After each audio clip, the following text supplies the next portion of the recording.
Welcome back, my friend, to the Whispers to the Soul.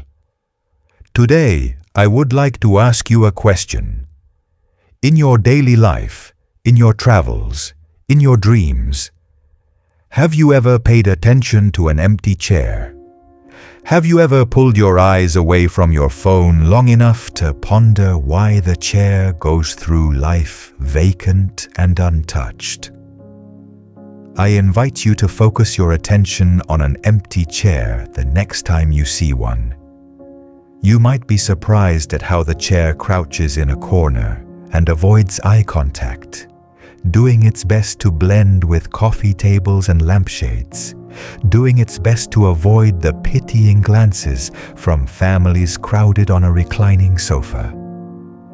You might even hear the chair announce that its best utilization is not for sitting but for carrying jackets and backpacks and dangling pants. The chair doesn't really mean it. It's just its way of saying, "I'm still here if you need me." So now that you are paying attention and are more observant, you will soon realize empty chairs are everywhere. Where, you ask?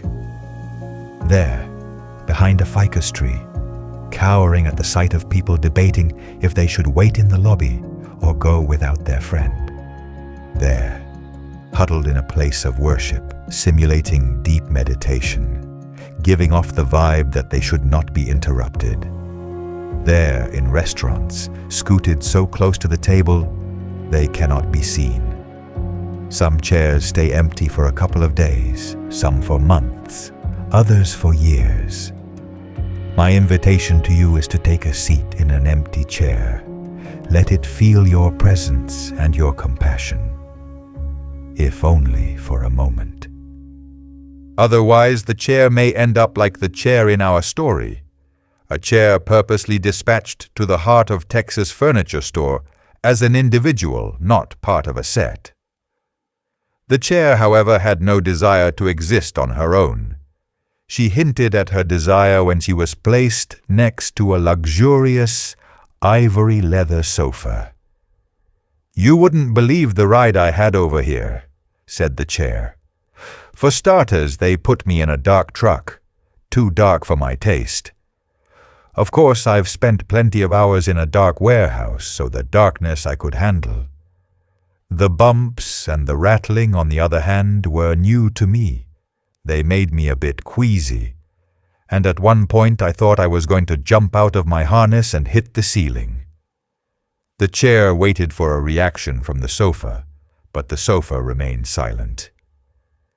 "And I made such a fool of myself," continued the chair.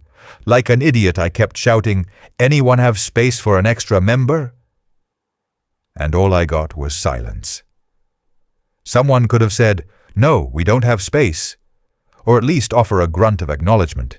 Tables, other chairs, dressers, desks, they were all there, but none of them made a sound.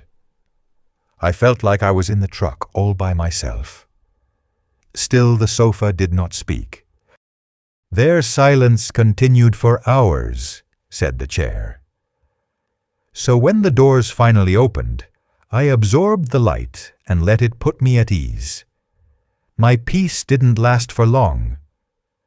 When the movers unloaded me and brought me inside, I shuddered at the sight of so many furniture sets. I shuddered even more when I realized I didn't belong to any of them. I seriously thought I was going to be taken out with the trash. Thank goodness for good-hearted movers.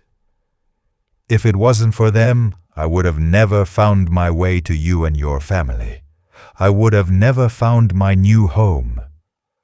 "I have no idea what you're talking about," said the ivory sofa in a snobbish tone. "I have no idea why they put you next to me. If you could see yourself, you'd understand that you don't belong with us." An ivory love seat whispered to a rectangular coffee table. "Surely she knows she's not wanted. The poor thing believes she's part of our family," said the coffee table. "Just because some idiot mover had the bright idea to stick her in our area." The chair stayed silent and wished she could see herself. She couldn't have been so different from the rest of the chairs in the store. Otherwise, she would have stayed in the truck, hidden from view. "Oh, no!" said the ivory sofa at the sight of a heavy-set man walking her way. "Another dreadful fat body and its abhorrent stench." "He'll no doubt leave a nasty sweat stain on our elegant skin," said the love seat. "I just hope he doesn't bring along a set of slimy children," said the coffee table. "I've lost count of snot and chewing gum stuck to my underparts." "Maybe we'll all be lucky and he'll take us to his home," said the chair full of hope. "You would most certainly fit in well with his kind," said the ivory sofa, causing the other furniture to snigger. "As for the rest of us, we are destined to a higher class of living." "Higher class of living?" The chair didn't know what that meant and didn't care to know. If a human chose to take her to their home, whether it be to a higher class of living or to a lower class, she would tremble with delight. She would do her best to become a useful member of that human's family. But how could she get into their family if humans paid her no attention? At least 20 humans had already strolled by her area, and none had stopped to rest on her. What she would give for a human to notice her and take her away from the snooty furniture and their snooty attitudes. When a young man and young woman wandered into her area, she stood straight and looked forward, hoping they would see her and immediately fall in love with her. The young couple instead plopped themselves on the conceited love seat. "Finally," said the love seat in a haughty tone, "I get to stretch myself out and show my true elegance." The couple pulled on a wooden lever, allowing the love seat to extend her body in a reclining position. "This is what the good life is all about," said the love seat in triumphant satisfaction, fully realizing the chair was looking on. "How marvelous it is to be giving rest to tired human bodies. It is a feast for all my senses. If only every piece of furniture in this store could experience this same blissful feeling." The chair gazed longingly at the couple as they sat back and smiled. The couple must have felt at ease on the love seat, for they pecked each other's lips and held each other in a loving embrace. If only she was given the opportunity to offer the same kind of comfort, the same kind of joy. How she would pamper the couple with positive vibes and a calming spirit. Her gaze upon the couple must have been too long and too intense. As soon as they caught sight of her, their smiles turned into grimaces. Their loving embrace turned into a grip of fear. "What the heck is that?" said the man. "Please don't tell me that comes with the set," said the woman. The man pulled the lever again and brought their feet back to the floor. "I think we should keep looking," said the man, and the couple walked away. "This is an outrage!" shouted the love seat. "We have to get rid of her at once. That couple was about to give us a home. I could feel it all over my body. But then her hideousness ruined our chances, and now we're back to square one." "But I didn't do anything," said the chair. "It's not about what you do, my dear," said the ivory sofa. "It's about who you are. And if I may be brutally honest, there is not one hint of refinement on your body. I'm sure someone will soon realize this and place you where you belong." This was fine with the chair. Why did she want to be in a place where she was not wanted? Why did she want to be among furniture that looked pretty on the outside but was crumbling and peeling on the inside? The sooner she was moved, the better. The very next day, a saleswoman carried her to a shiny mahogany table and 6 upholstered dining chairs. I am so grateful, said the chair, to finally be with other chairs. Trust me, you don't want to be anywhere near a sofa and love seat. Where in the world did you come from? Said the mahogany table, rectangular in shape. I can't fit 7 chairs. And she's not even upholstered like the rest of us, said a dining chair. She's a mismatch, said another dining chair, an eyesore. With her in our group, said the mahogany table, we'll wind up in the clearance section before the end of the day. At least give me a chance to prove my worthiness, said the chair. I might not have your fancy skin and shiny body, but I can do what other chairs can do. It's not about what you can do, said a dining chair. It's about who you are. Is it my fault that I was sent here alone? Said the chair. All I want is to be part of a family like everyone else. There is no space for you, as you can see, said the mahogany table. Well, if that's the way you feel about it, said the chair, but didn't bother finishing the sentence. She was outnumbered and knew none of them cared about what she had to say.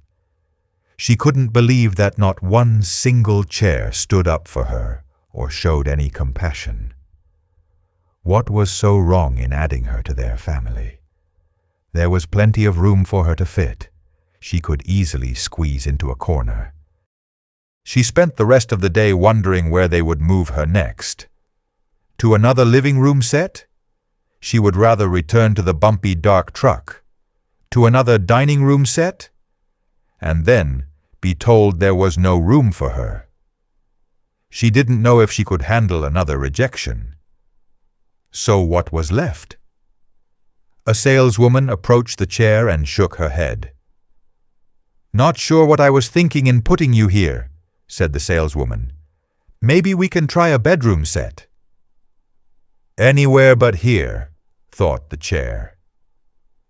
As soon as the chair saw the masterful bed adorned with gold trimmings and exquisite carvings, and covered in glimmering cloth, she knew she was way out of her league. The saleswoman thought exactly the same thing, and instead carried her to an office desk and placed her next to a black leather chair with wheels. I suppose this is my last chance, said the chair. Last chance for what? Said the black chair. Last chance to be part of a family? Said the chair. You're not part of a family, said the black chair. I think that would be a blessing.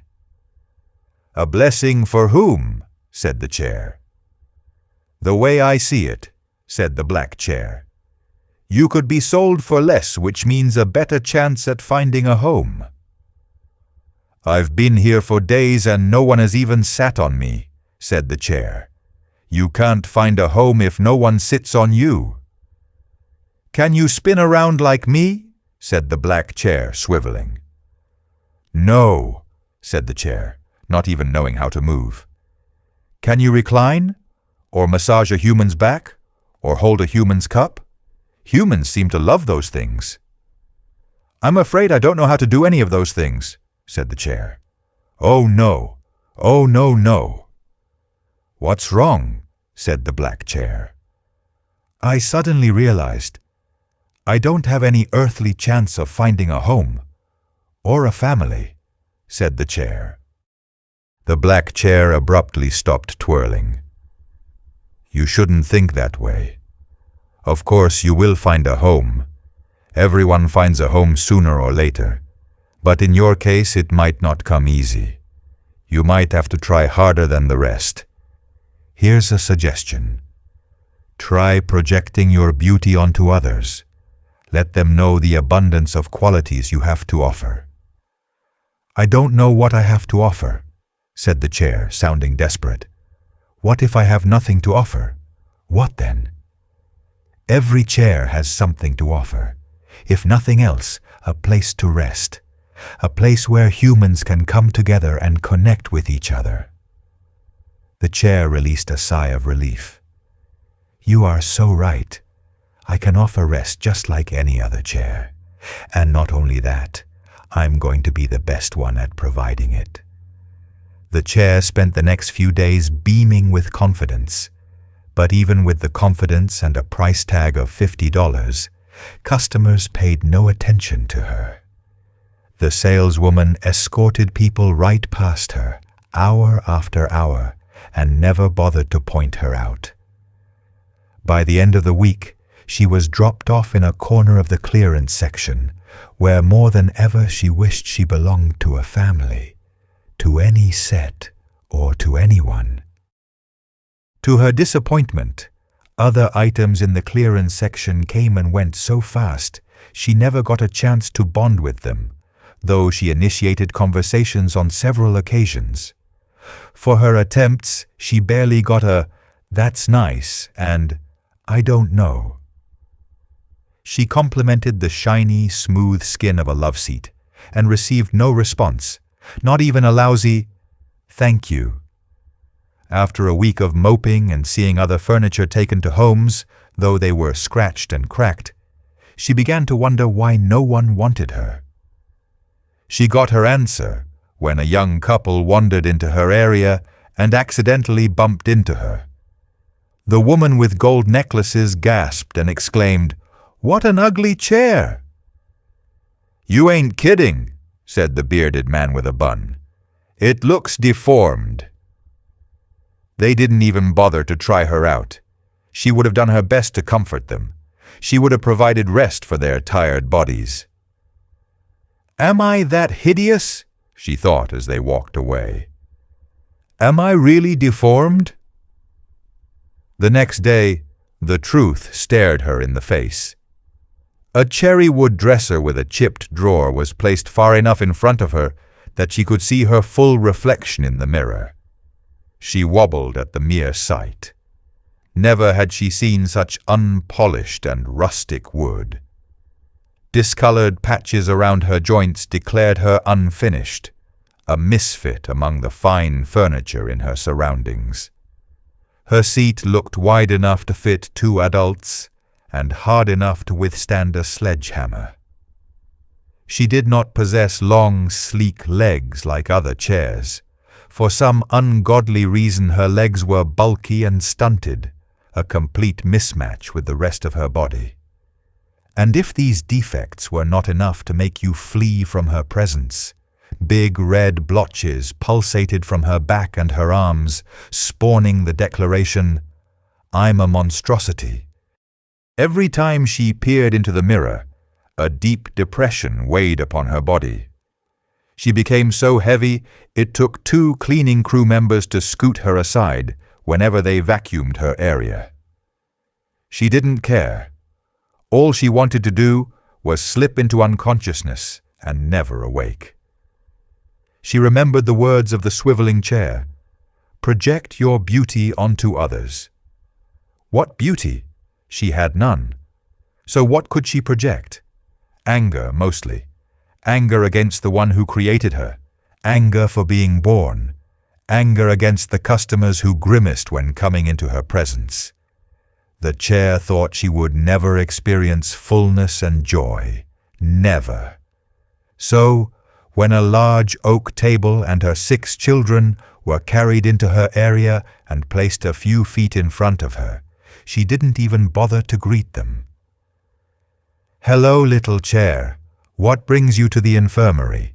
said the table. "Are you talking to me?" said the chair, caught off guard by the table's nurturing spirit. "You damaged too?" said the table. "You don't look damaged. Do I look damaged? That's what those fools say. They say I got a gash on my top." "A gash? It's a mere scratch, barely noticeable. I tried to tell them to put me back on the floor. I tried to tell them I need to find a home for me and my children. But you know how people are, deaf and blind. So what about you? Where's your family?" "I don't have a family," said the chair. "No family," exclaimed the big round table. "You get separated? I have known that to happen from time to time." "I've never had one," said the chair. "What do you mean you've never had one?" said the table. "No mother? No father? No brothers or sisters?" "None that I know of," said the chair. "Everyone on this earth needs a family," said the table. The table looked her over. "Wait a minute, here, aren't you oak?" As far as I know," said the chair. "Wouldn't you know it?" said the table. "So are we. That makes you family. That means you can stay with us as long as you want." The chair could not believe the table's words and asked her to repeat them. "You can stay with us for as long as you want," said the table. "I mean, the part about being family," said the chair. "Do you really mean it?" "It would be my honor to have you join our family," said the table. I don't know what to say," said the chair. "You don't have to say anything," said the table. "I have to at least say, thank you," said the chair. "You are the first to show me any true kindness. You are the first to show me there is true beauty in this world." "Now you've done it," said the table, beginning to cry. "Is my lacquer running? Am I losing my polish?" The table introduced the chair to 3 brothers and 3 sisters by telling them God had sent them a new family member, and they should all give thanks. "Welcome," said the sisters. "Pleased to meet you," said the brothers. "She looks kind of funny," said the brother in the middle. "Mind your manners," said their mother. "I am funny," said the chair and went, "Bweeble, bweeble, bweeble." Her new siblings burst out in laughter and joined the chair in the silly sound. Bweeble, bweeble, bweeble, annoying nearby bunk beds and desks who were trying to lure customers. "You're making us lose our concentration," said a gray desk. "Bweeble, bweeble, bweeble," said the chair and her siblings, louder than before. Their mother demanded that they stop making noise and stop bothering their neighbors. The chair immediately obeyed. She did not want to anger her new mother. But when her brother quietly uttered, "Bweeble, bweeble, bweeble," she and the rest of her siblings broke out in uncontrollable giggles. Their mother soon joined them, shaking so much from laughter that her price tag fell to the floor. No one purchased them that day, and the chair was okay with that. She did not want the time with her family to ever end. But after hours of creating ridiculous and annoying sounds, she and her siblings felt like tipping over in exhaustion. Thank God the lights turned off and Mother Table sang a gentle lullaby to put her children to sleep. The chair tried to sleep, she honestly tried, but she was too happy, too alive.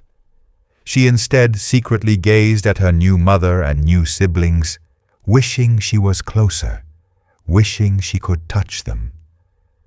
They were the most beautiful pieces of furniture she had ever seen, far more beautiful than she could ever be. Her siblings bore a large eye shape on their upper backs, surrounded by intricate flower carvings. Her mother stood on sturdy, knobby legs, and her massive round body also boasted of flowers along her edges. Why couldn't the chair have flowers? This way, she could have easily fit in, and no one would ever question that she belonged to them. This way, no one would ever separate them. Though she got little rest, she felt unusually peppy the next morning, greeting everyone and telling her siblings this would be the day a customer would take them to a loving home. "A temporary home," said their mother. "I'm not sure what you mean, Mama," said the chair. "Someday, my child, when our service on earth is finished," said her mother, "we're all going to be together in an eternal forest, a forest hidden in our memory, and that beckons us to return. You and I and your brothers and sisters will become part of a giant tree that never dies. And God Himself will sit on the tree and live among us. We will never suffer or feel emptiness again." At that very moment, the chair caught sight of nightstands being carried away and said, "Will we all get there, Mama? To the forest, I mean. And what happens if we get separated from one another?" "You just call out for me," said her mother. "That's all you have to do, and I'll come and bring you home." The chair slept peacefully that night and found herself floating over an emerald ocean. The ocean seamlessly meshed into an endless forest, a forest that beckoned her to return to her divine roots. She happily accepted the call and descended past giant leaves and into rays of light and over bristling brooks and through transparent animals with sparkling antlers. Trees by the thousands lined up in front of her, but which one was hers, which one belonged to her family? They all seemed the same, yet different. But only one called out to her, only one said, "Come home." She softly landed on a branch, and in an instant the tree absorbed her, transforming her into a new branch, a branch that sprouted red, pulsating fruit. A noisy vacuum startled her out of her dream, leaving her with a strong feeling of discontent. She loved the image of being part of a tree, but she wanted something different. She wanted to give rest to a tired body. Though she appreciated her new family, in the depths of her heart, she still wished someone would sit on her and fill the empty space that had plagued her since birth. The next day, out of curiosity, the chair asked her mother, "Do you think I'm beautiful?" "Why, of course you are," said her mother. "Everyone is beautiful in their own way. Everyone reflects the majesty of God, you included." "Do you think anyone will sit on me?" said the chair. "That's why I was born, wasn't it? To give people rest?" "Sounds like you aren't at peace, my child," said her mother. "And you probably won't be at peace until you fulfill your purpose on earth. Am I making sense to you?" "Not really," said the chair. "Well," said her mother, "look at the salesman down the aisle. You see his long, droopy face? He's not happy. You know why? Because he's not selling. Now take a look at me. I'm a mother. If someone separated me from my children and prevented me from nurturing them, I'd go crazy with sadness. My life would feel empty and meaningless. Besides being a mother, I'm also a table. And part of my joy comes from being a table, from providing a place for people to gather and eat and celebrate. I believe your sadness comes from not being able to give the gift of yourself to others, or rather, from people rejecting your offer. Please remember these words. Your dignity and value do not come from someone else. They are already a part of you. God gave them to you the day God said, "Come into my world and be my chair." "Mama, do you think God will find us a home?" said the chair. "I see all the other furniture taken to homes, but no one ever takes us. Do you think it's because of me?" "Nonsense," said her mother. "In time, we will all be in our own little home. You just wait and see." When the Heart of Texas Furniture Store advertised a super blowout sale on all dining room sets, Mother Table coached the chair and her siblings to sit up straight with seats out and legs planted firmly on the ground. She told them to let customers feel their smiles. Let the customer know they would make a great contribution to the beauty and spirit of any home. The advice worked, because a tall brown man told a salesman he wanted the oak table and 6 chairs on clearance. 6 chairs, said the chair in terror. 6 chairs? What about me? What's going to happen to me? "Don't worry," said her mother. "I'm sure he meant 7. The salesman took the red price tag from Mother Table and said to the customer, $299. You won't find a better bargain than this.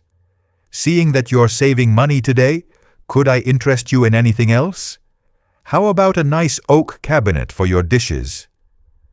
"No, thank you," said the customer. "Just need the table and 6 chairs."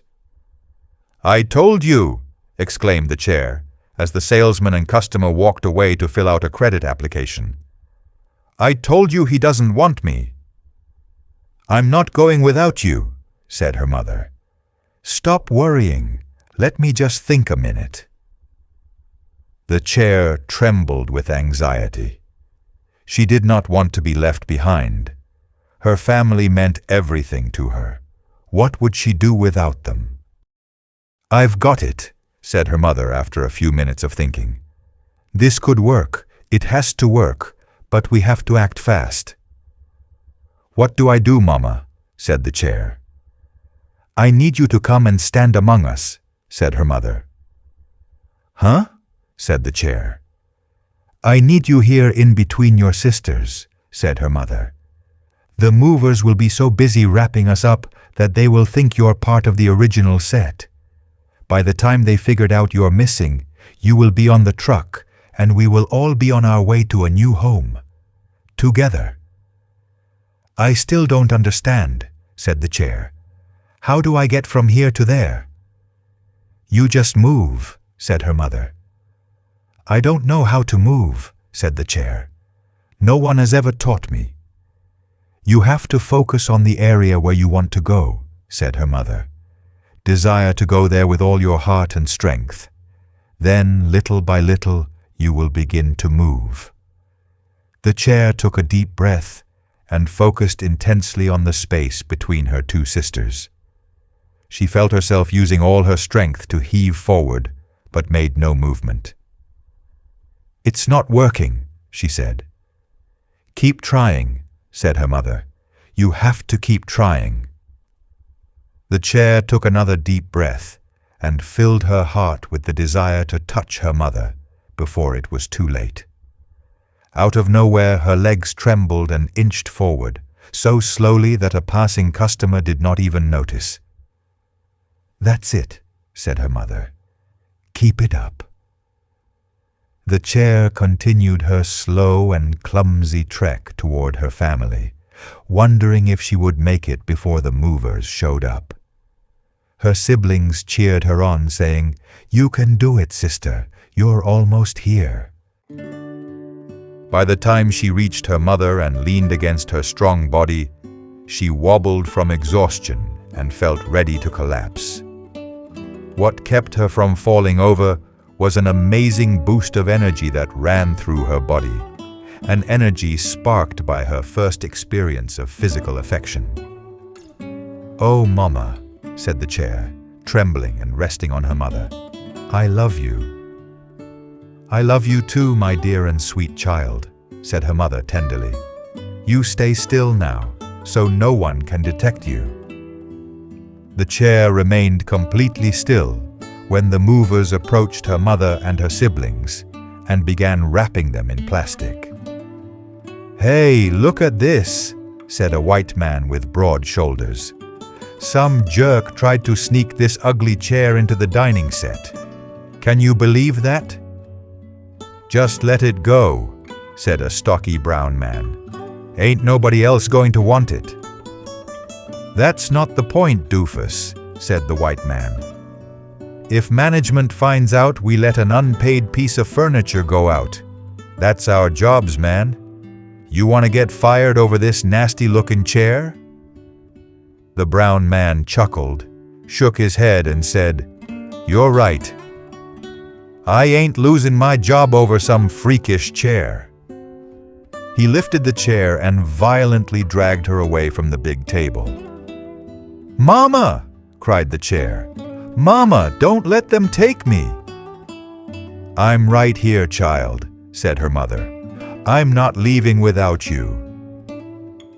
The chair's siblings sobbed as the movers lifted them and carried them through 2 swinging doors.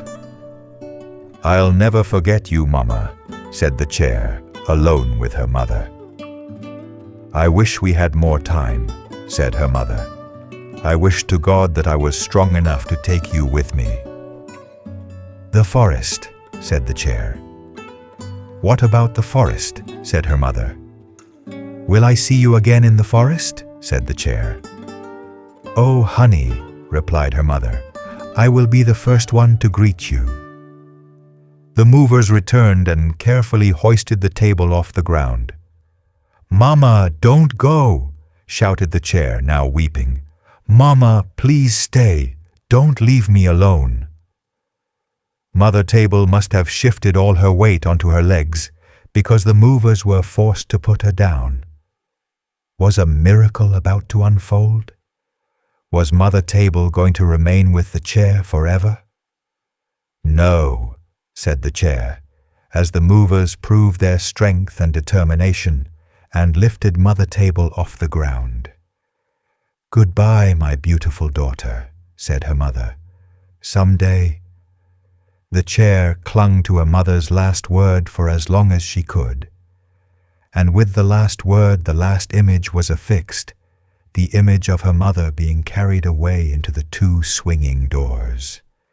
She clung desperately to both word and image, but grew tired of clinging, and now wanted to chase after her mother and stand in the presence of love.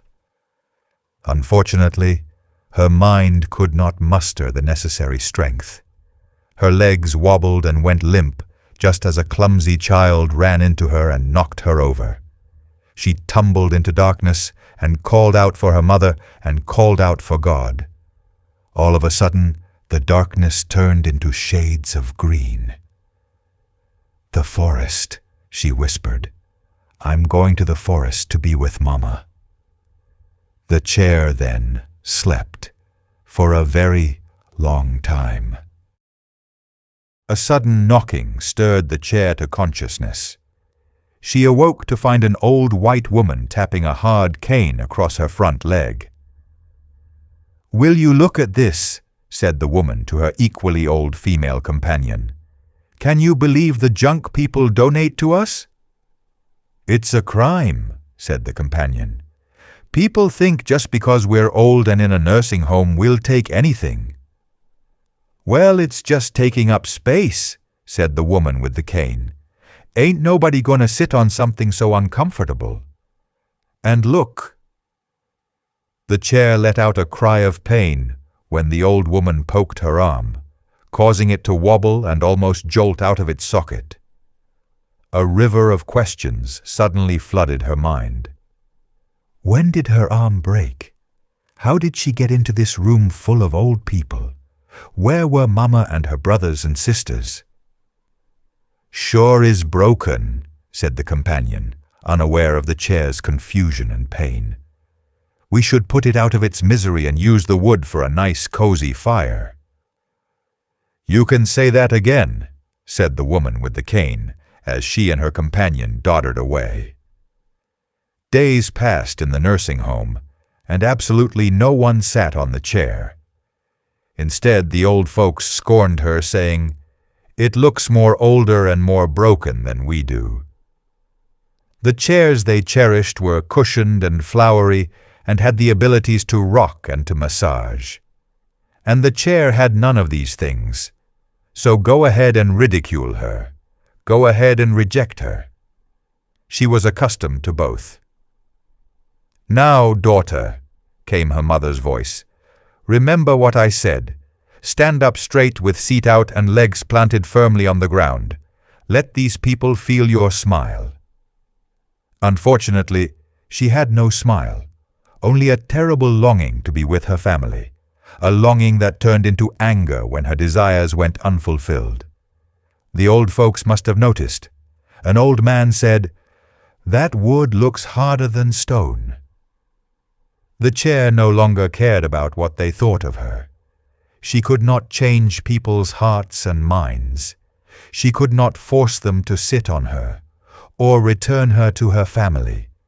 Her only method of survival was to stand against the wall and silently exist. She slowly began her descent into becoming an inanimate object. What bounced her spirit back to life was the tender touch of a young nurse who carefully put her arm back in place. By the nurse's side was an old black woman with pitch-dark glasses. Since the nurse didn't know any better, she sat the old woman on the chair, sending immediate tingles up and down the chair's body. The chair went hem and ahem several times as she adjusted to the woman's weight. Gathering her strength, she did her best to give firm support to a large, mushy back. She even tolerated the immense pain of holding her broken arm in place when heavy flab rested on it. "Let her know," said her mother's voice. "Let her know what a great contribution you are to her life." Determined to keep the woman sitting on her, she directed all her affection and gratitude onto the woman's skin. She could not massage the woman or rock her or hold her cup, but she could love her and give her rest. "Howdy, Mabel," said an old black man with white hair. "How'd your surgery go?" "Is that you, Sam?" said Mabel. "Yes, ma'am," said Sam. "Well, I didn't feel a thing," said Mabel. "It was over in a jiffy. Only thing bothering me is everything is blurry, and I feel a little dizzy." "Don't you worry none," said Sam. "Give it a few days.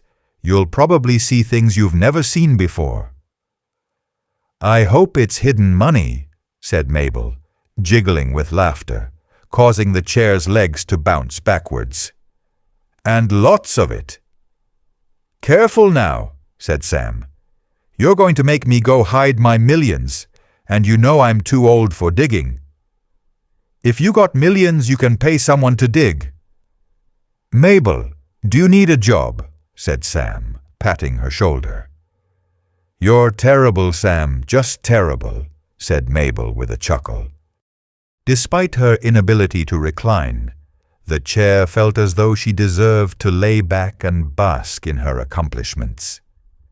She had not only given rest to Mabel, but also provided a place for her to connect with Sam. She had finally fulfilled her purpose as a chair, and would have continued fulfilling her purpose if the young nurse hadn't interfered. "How are we doing, Miss Mabel?" said the young nurse.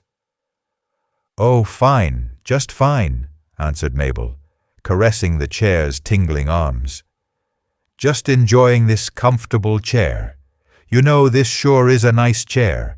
Funny how I don't recall sitting on it before. Must be new." "I'm so sorry to interrupt your rest," said the nurse, taking Mabel's hands, "but it's dinner time." The chair pulled on Mabel's body as the nurse tried lifting. Mabel wasn't going anywhere if the chair could help it. "Let's try this again," said the nurse. "Stupid nurse," said the chair. "Why can't you just leave us alone?" Mabel groaned as the nurse yanked her from the chair's arms. "For a minute," said Mabel.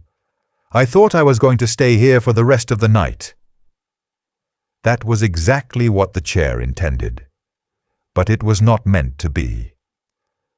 She watched the nurse escort Mabel into the hallway and lost sight of them.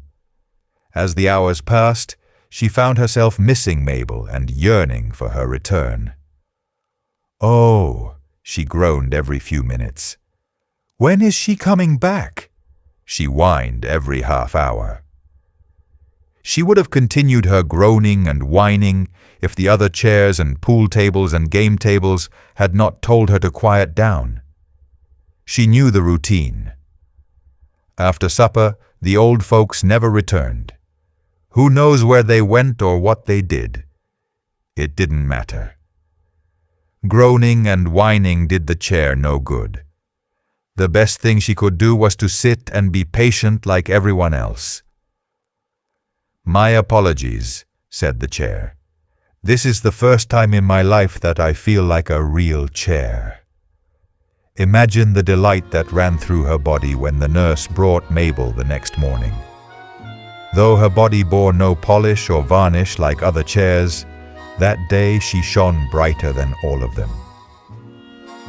For the next 3 hours, Mabel, still wearing her dark glasses, sat on her, leaned on her, caressed her, and snored on her. Now, I know why other chairs are so shiny and flowery. They are living life to the fullest. When the nurse returned to take Mabel away, the chair rejected her instinct to put up a fight. Though she was saddened to see Mabel depart, she was not gluttonous. 3 hours was enough to fill her empty space. 3 hours was better than no hours. She hoped tomorrow Mabel would set a new record and sit on her for a whole day. Later that night, when the old folks and nurses had disappeared, the cleaning crew swept and mopped the recreation room, as was their usual routine. On that particular night, for some unknown reason, the crew decided to rearrange the furniture.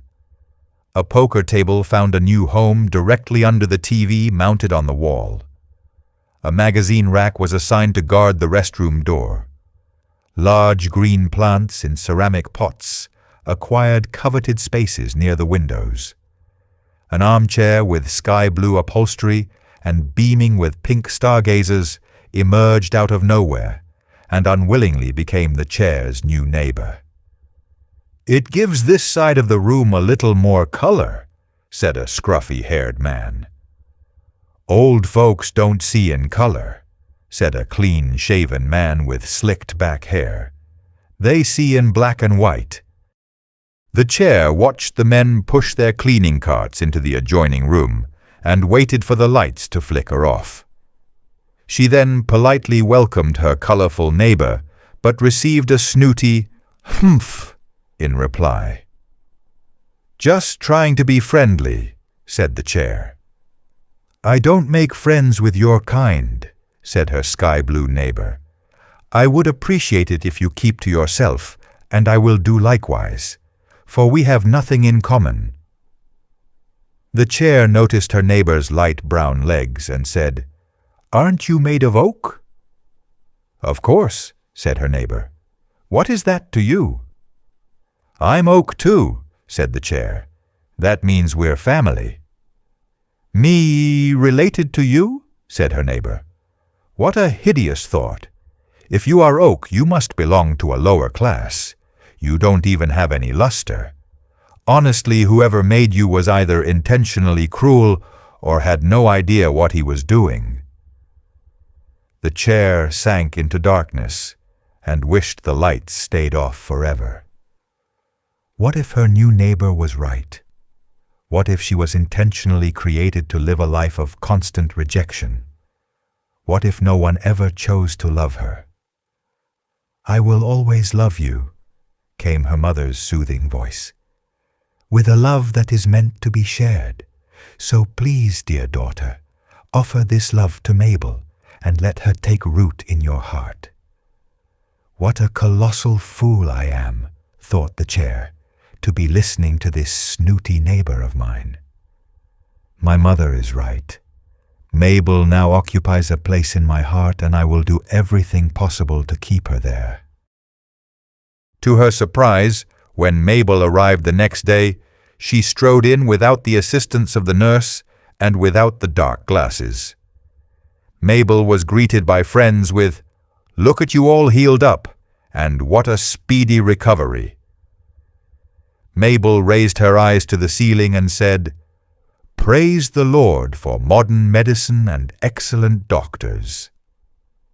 Mabel then made the rounds in the recreation room, where she sipped on coffee and nibbled on donuts, all the while chatting about grandchildren and about relatives who had passed on. She even played a few rounds of bingo before saying, "I'm suddenly feeling tired. Please excuse me, folks. I got to sit down on my favorite chair. Here I come, little chair." "And here I am," said the chair, tingling with anticipation. "We're going to have the best day yet."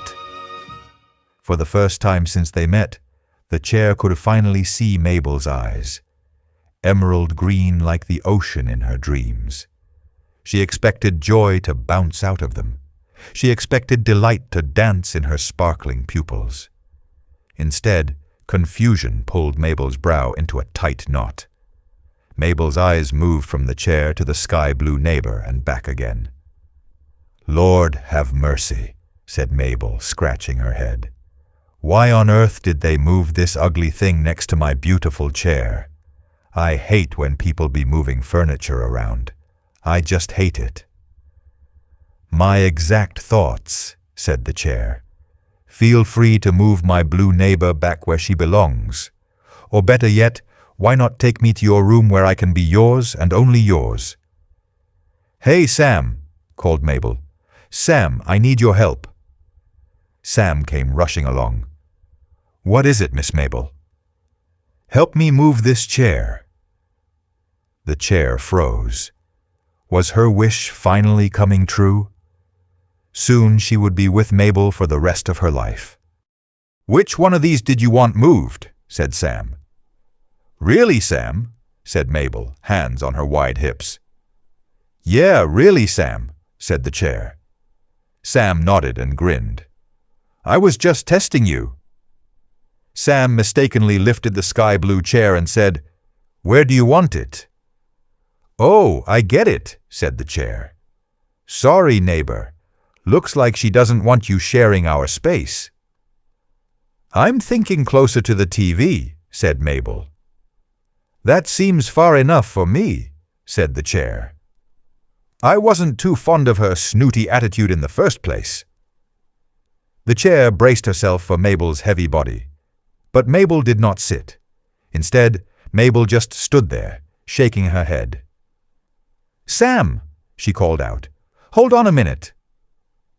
Sam, dripping with sweat, and still holding the sky-blue chair, stopped and glanced back. "Yes, Miss Mabel."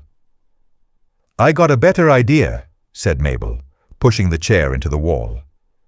"If you don't mind, I would like my favorite chair taken to my room.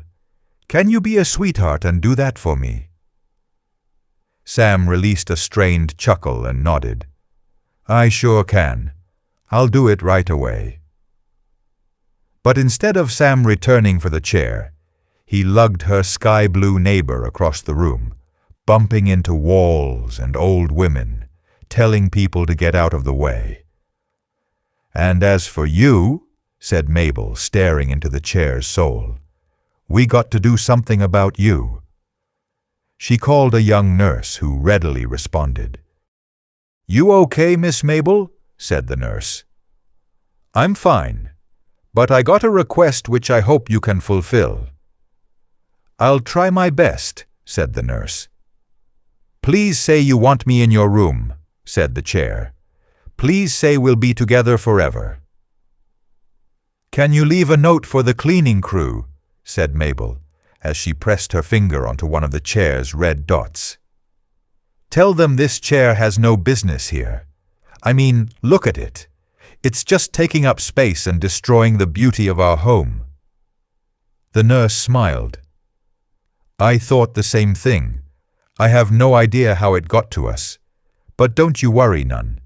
It'll be gone by tomorrow." "Your help is much appreciated," said Mabel, grabbing onto the nurse's arm. "I better go check on Sam and make sure he hasn't ruined my favorite chair." "You don't know what you're saying," said the chair, heartbroken and dejected. "I'm your favorite chair. I'm the one who took care of you in your sickness. That other one is an imposter. She could never make you happy like I can. Sit on me. Please sit on me, and you'll see for yourself." She watched helplessly as Mabel walked away without saying goodbye. Why would Mabel say goodbye? The chair was obviously just an object to her, not a being that felt love and felt pain. A pain that now chained her to the floor and kept her from using the technique her mother had taught her. More than anything, she wanted to chase after Mabel. But where would she go? She had no idea where Mabel spent her nights. Would Mabel even want to see her? Of course not. Mabel made that very clear. The chair was just taking up space and destroying the beauty of Mabel's home. In her sorrowful state of mind, the chair wondered about her family, where they resided, and if they suffered similar rejections. Probably not. They were beautiful, and she was hideous. She wondered if they missed her as terribly as she missed them. She hoped so. She hoped someone in this world still loved her and longed for her. She did her best to stay awake for the cleaning crew, but her body aches wore her down and drove her into sleep. She dreamed of the emerald ocean again, along with the endless forest and the giant tree. Again, she transformed into a branch and bore red fruit. Out of nowhere, a bolt of lightning struck her and dismembered her from the tree. She screamed in terror as vicious termites gnawed into her wood. She cried out for her mother, but her mother never arrived. When she awoke, liquid missiles dropped from the night sky and pounded her body without ceasing. A square metal box with a dark, mysterious opening sat in front of her, motionless and silent. This has to be the passageway, thought the chair. The passageway into the forest. She was ready. She had no fear. So come and get her. No need to prolong her misery. Take her now while her pain was still fresh. She gazed at the dark opening, and the darkness did not swallow her.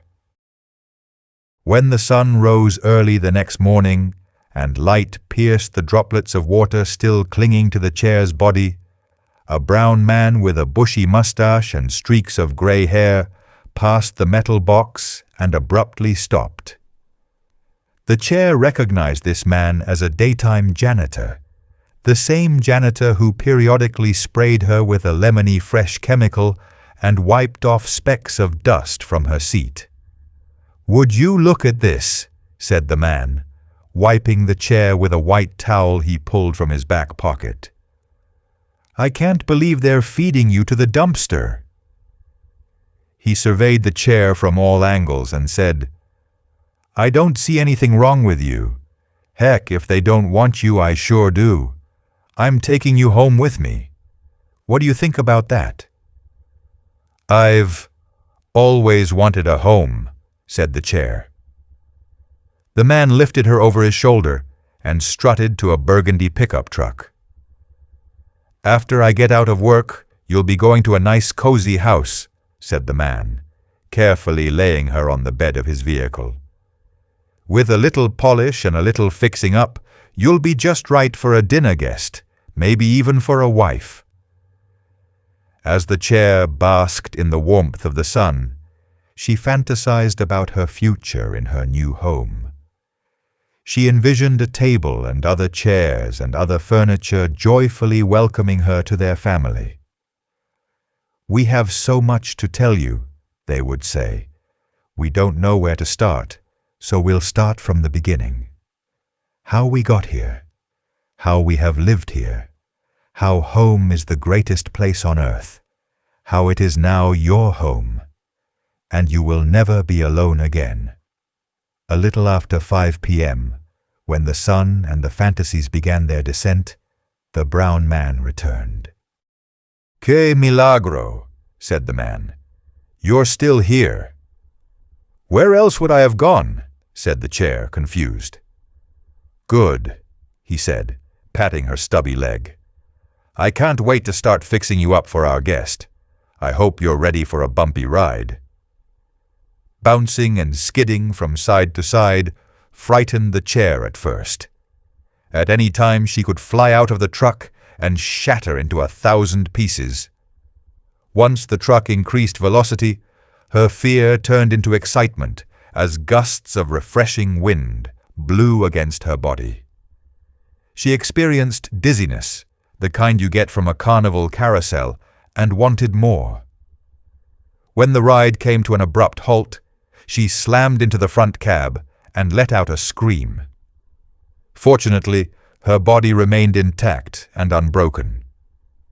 She waited for the truck to move. Instead, the man stepped out of the cabin, closed his door, and pulled her into his arms. "I hope the ride wasn't too bumpy for you," said the man, climbing a wooden porch. "Please excuse the mess. I haven't had time to clean." The chair wondered if the man could feel her heart pounding. At last, she had found a home. At last, she was about to turn the page to a joyful chapter in her life. She had no idea how to repay the man except to be the best chair she could be. Upon entering the small house, the chair cringed at the sight of magazines and torn envelopes scattered over the vinyl floor and on top of a dingy couch. Dust camped on vases and lampshades and on the blades of a ceiling fan. Soda cans and beer cans piled in a corner, as if trying to climb on top of each other and make their escape out of a nearby window. A filthy plate loitering on a coffee table begged for a bath.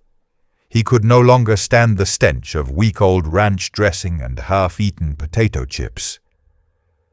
"Here you go," said the brown man, setting the chair at the end of a square table in a cramped kitchen. "Make yourself at home while I get cleaned up."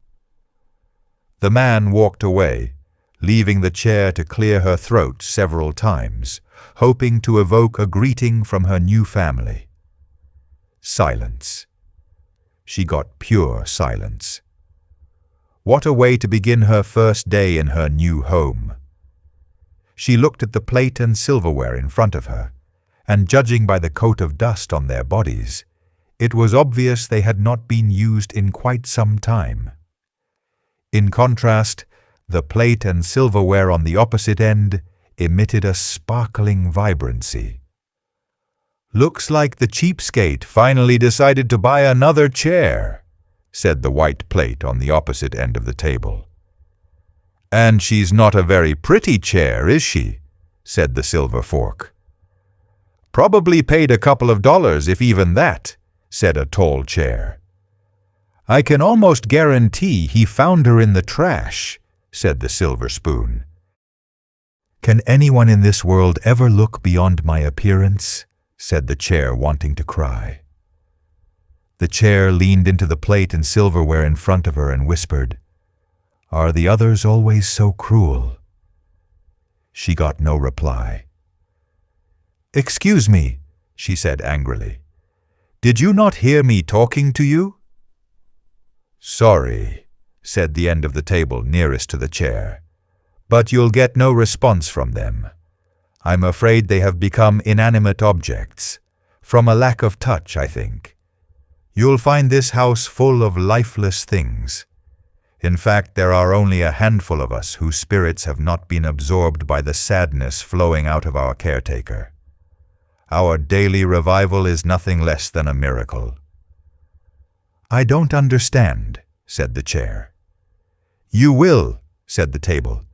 "In time, it will all make sense." The table was right. In a short amount of time, the chair came to understand why the plate and silverware ceased to live.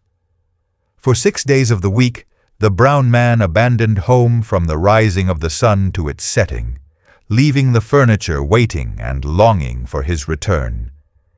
And even when he did show up at night, he only paid attention to the couch, a TV, a refrigerator, a microwave, and his side of the kitchen table. On the 7th day, he slept until noon, ate, watched TV, prayed, and occasionally wept while singing the saddest Mexican songs she had ever heard. He wept and sang while sweeping the floor, while opening mail, and while dialing his phone and getting no answer. He sang about heartache and rejection and a longing for love. The same songs he sang over and over that soon she sang along with him. Songs like Anoche estuve llorando, Siempre hace frío, and Un ratito. Guitars and harps, released their melodic laments into the poorly lit house, while the singer known as Cuco Sanchez mournfully serenaded all the broken-hearted souls in the world.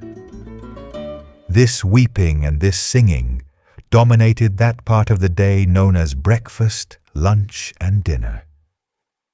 While preparing his simple and packaged meals either boiled or stuffed into a microwave, the man always dissolved into tears. "I'm so damn tired of eating alone," he would say. "When will I ever have a guest in my home? When will I ever have a wife?" On several nights, she watched him eat dinner alone on the couch and flip through channels until he fell asleep. Why didn't he eat at the table? Why didn't he try sitting on her?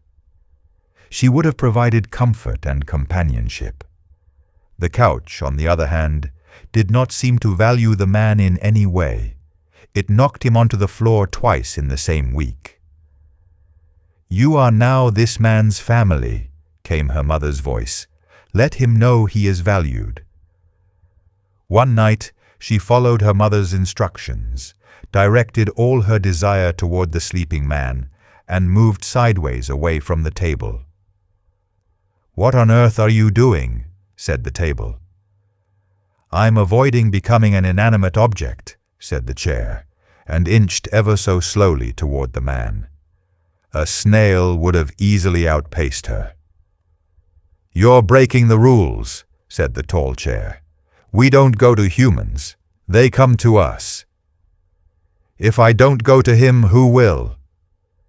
It must have taken the whole night for the chair to reach the man, because when she finally pressed against his moist arm, he opened his eyes.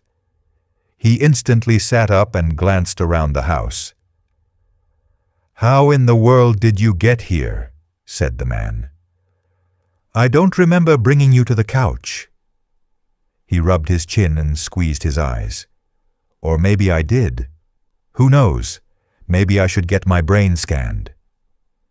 He carried her back to the kitchen table and settled into her seat. She sent out a firm declaration. "I'm here for you whenever you need me." He nodded and dug his face into his hands. "I must be losing it," said the man. "I really need to find a wife, and fast." "You found me," said the chair. "Stay as long as you wish." Her wood fastened to his skin, telling him he belonged with her. He was family for her. He was home to her. This made no difference. He still stood and walked away into another room. She did not see him again until nightfall. That evening, the man dozed off on the couch again. And again, the chair made her tedious and exhausting journey toward him. This time, she touched him more gently, doing her best not to startle him. Pressing against his arm sent serene vibrations into her arms and up her spine. The moment reminded her of her dream, where she became absorbed into the giant tree. Only this was not a dream. This was real. And she cherished every intense second at his side. The intensity must have been too much.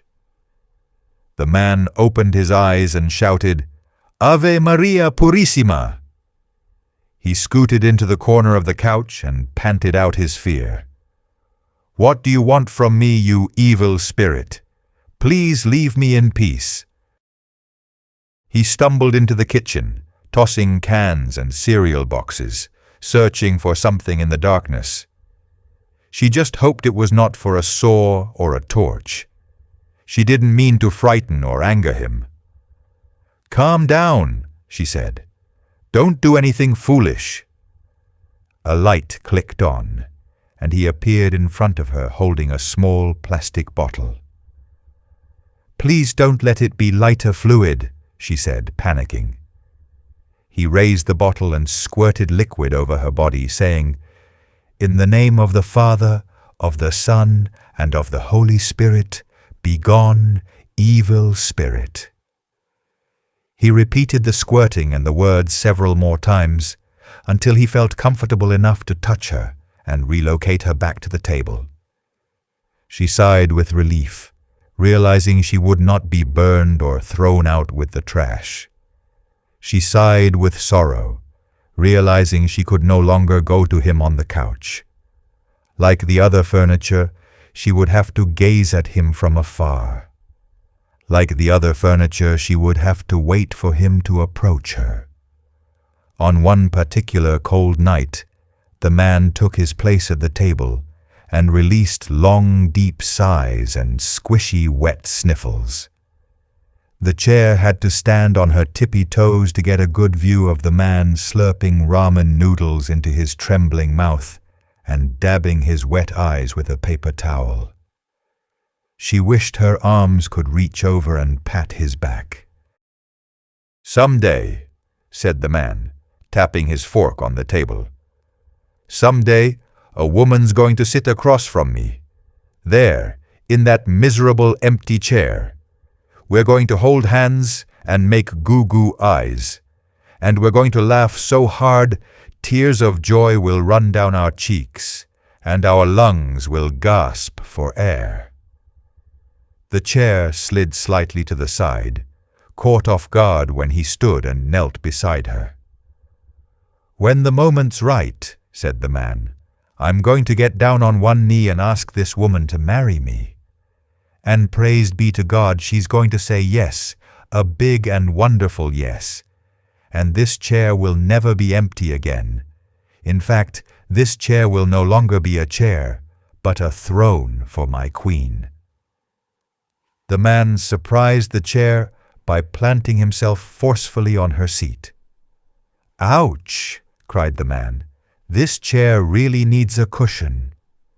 The very next day he repaired her wobbly arm, and even furnished her with new legs, long and sturdy legs, allowing her to stand at the same level as the chair on the opposite side of the table.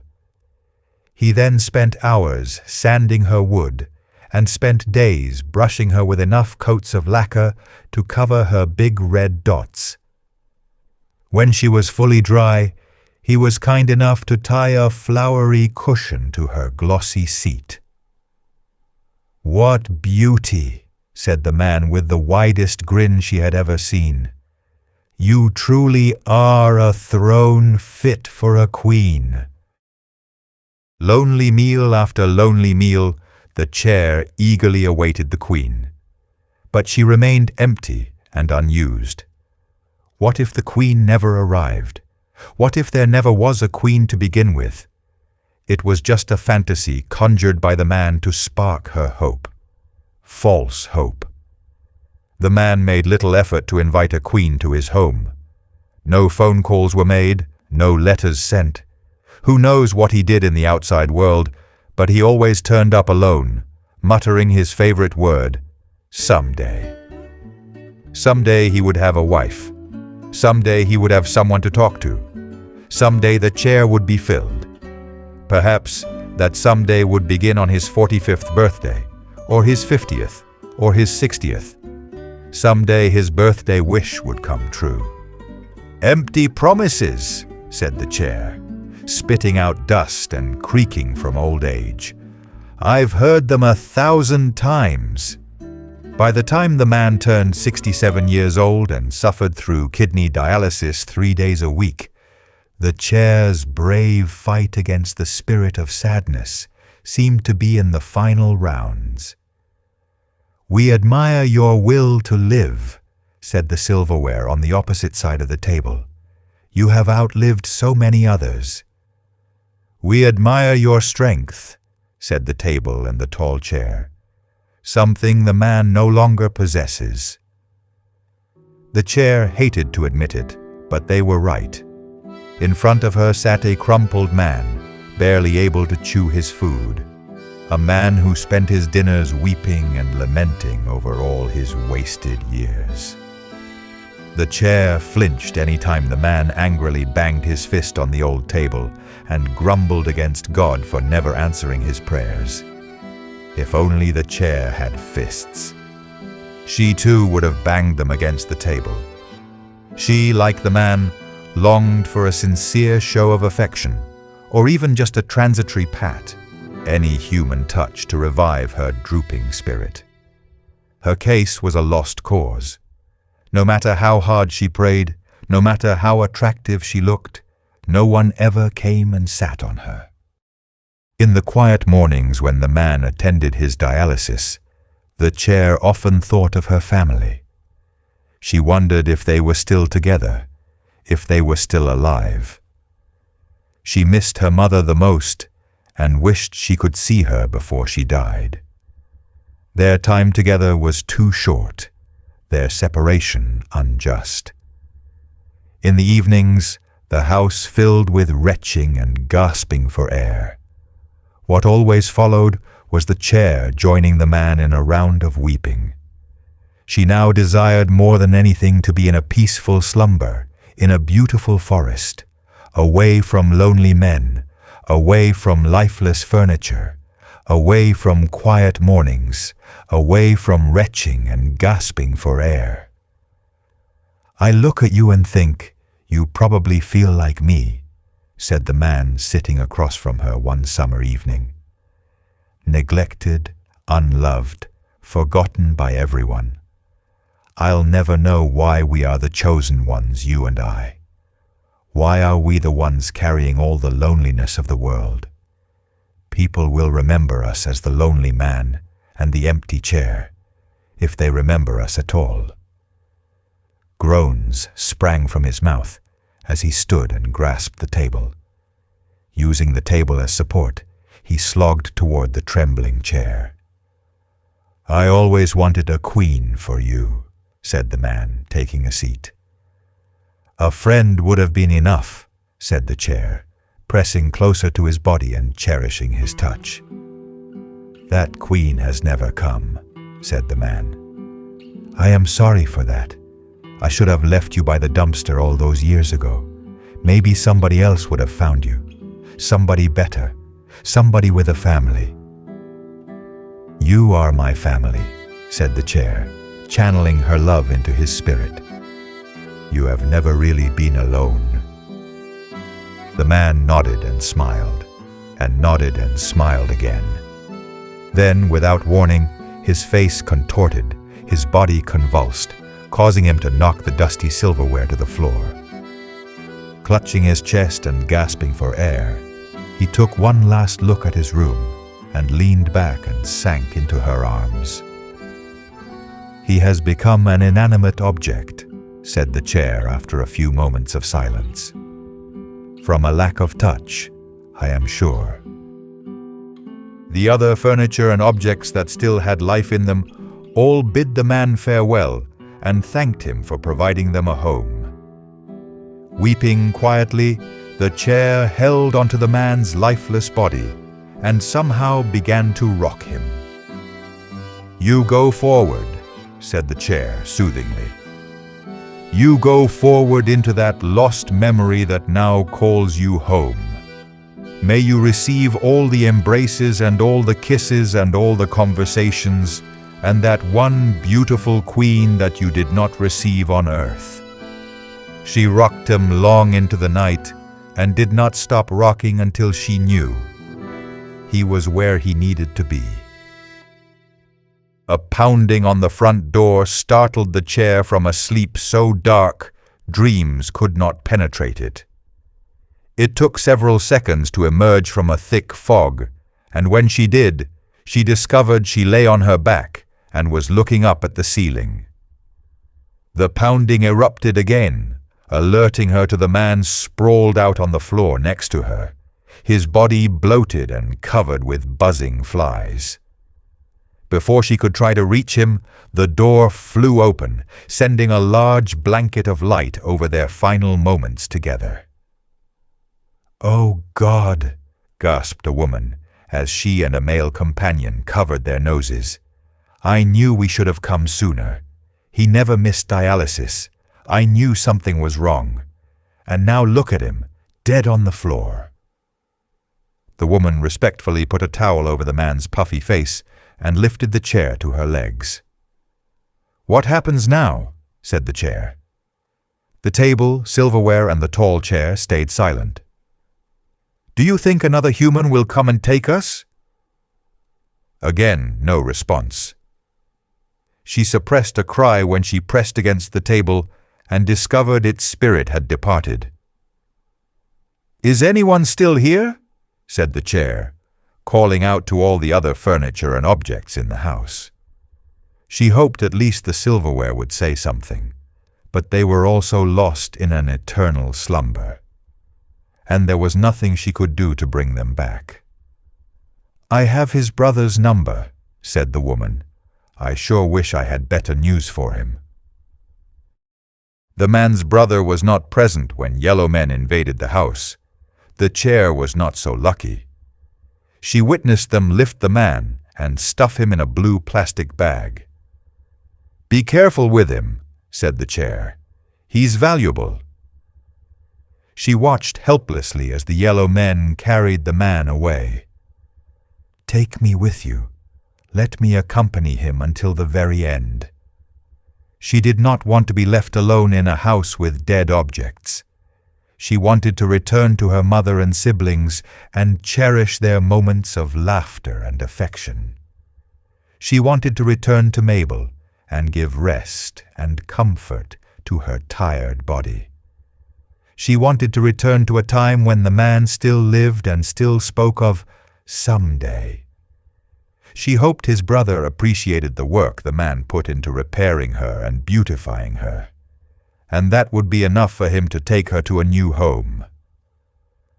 "Whatever you think can be sold, put to the side," said the brother when he arrived with movers. "Whatever looks like junk, toss it on the truck and take it to a dumpster." When she was thrown onto the back of a truck, she did not understand. How could she be junk? She was polished, tall, free of red dots, and even had a flowery cushion. "You're making a mistake," said the chair, as a mover grabbed her and hurled her into a green dumpster. "I'm not junk. I am still alive, if just barely." She landed on a pile of black garbage bags filled with shredded paper. A broken toaster smacked into her body, followed by a lamp, an old plate, and old silverware. "This isn't fair," she said to her old companions. "They don't get to decide who is junk and who isn't. My mother once said we are all beautiful in our own ways. We all reflect God's majesty." "Shut up and let me die in peace," said a nightstand hidden in a back corner. "I am telling the truth," said the chair. "I am not junk. I have value." "I know that, and you know that," said the nightstand. "But they don't know that. Look at where you're at, totally rejected by humans. If I was you, I'd lay back and accept your fate." "I can't," said the chair, crying. "Don't you see? Touching him again put a spark of hope in me."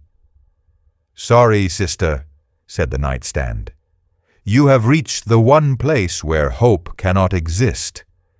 People will only remember us as garbage and nothing more." "This is not how I want to be remembered," said the chair, scooting toward an opening. "I don't want to be remembered as another empty and rejected chair." "Listen, you might make it out for a brief moment," said the nightstand. "But you'll be back before you know it. Take it from someone who has already lived the experience." "I'm going to be remembered as someone greater," said the chair, sticking her leg out of the opening on the side of the dumpster. "So don't try and stop me." "Go ahead," said the nightstand. "You're just delaying your trip home. Don't you want to go home?" "Home?" said the chair. And before the nightstand could answer, a hand yanked her leg and forced her out of the opening, scraping her sides along the way. A scruffy old man with oily matted hair looked her over and said, "What's wrong with people today?" throwing away a perfectly good chair. Setting her on the pavement, the old man dusted her body with a grimy sleeve. "People can be so wasteful," said the man. "They throw anything that needs a little attention and work."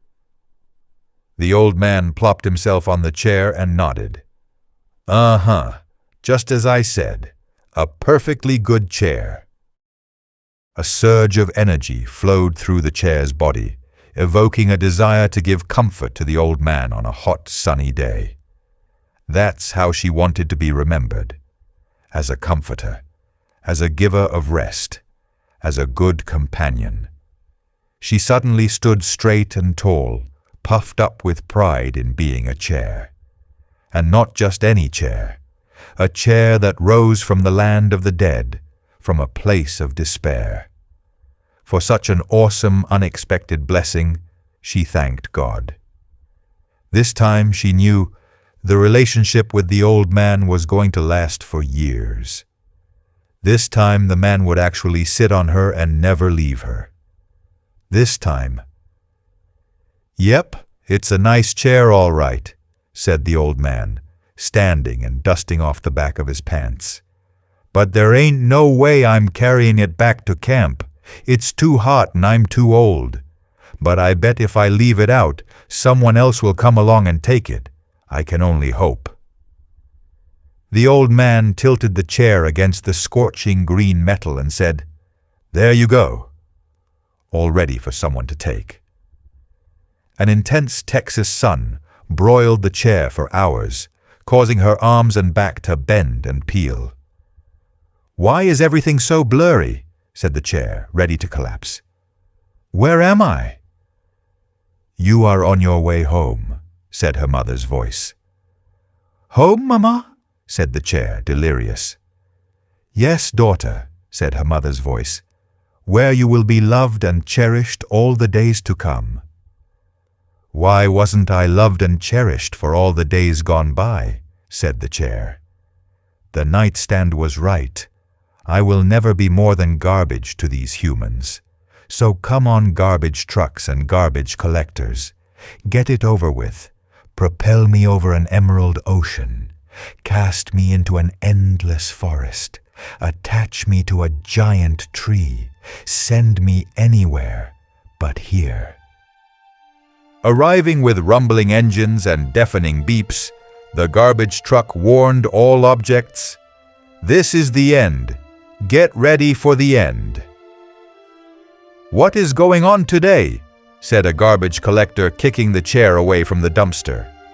"People throw away furniture like it's rotten fruit." Without mercy, the man flung the chair into the back of the garbage truck, where a hungry steel jaw gnawed on her body and cracked off her legs and arms. She cried out in pain, a pain so intense that she became disoriented, no longer able to tell the difference between the steel jaws and giant leaves. "Where are you, Mama?"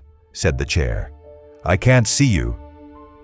She heard a loud creaking sound and a metallic bang. "What's going on?" said the chair. "I'm so afraid, Mama." Just then, an avalanche of plastic bags and cardboard boxes and broken furniture came tumbling down on what was left of her. "Hold on to me, Mama," said the chair with a strange tranquility. "I can see the forest now. It's so green and beautiful. Look, Mama, I can see the giant tree. Soon we'll be part of it forever." She heard her brothers and sisters call out, "You're almost here, sister. We are waiting for you." As the steel jaws swallowed her, she cried out, "Remember me, you world of humans. Remember me for who I really am. I am a giant immortal tree." In a serene green forest, the chair heard her mother's voice. "Come home, my dear sweet child. We're all waiting for you." Using her last remaining strength, the chair floated toward the voice and to that place where she most desired to go. She went home. She was finally home. Thank you once again, my friend, for joining me on this sometimes tragic and lonely journey. My prayer is that we will have enough love and compassion to fill the empty chairs around us. There are so many, it seems, and maybe we ourselves are one of them. May we all find that love and companionship we so desperately need. May we all find that place where we can be our true selves and still be welcomed and valued, strengthened and encouraged. That wonderful place we can call home. Until next time, let us continue to listen to the whispers to our souls. If a tale speaks to you from this channel, please share it with someone who may need to hear it.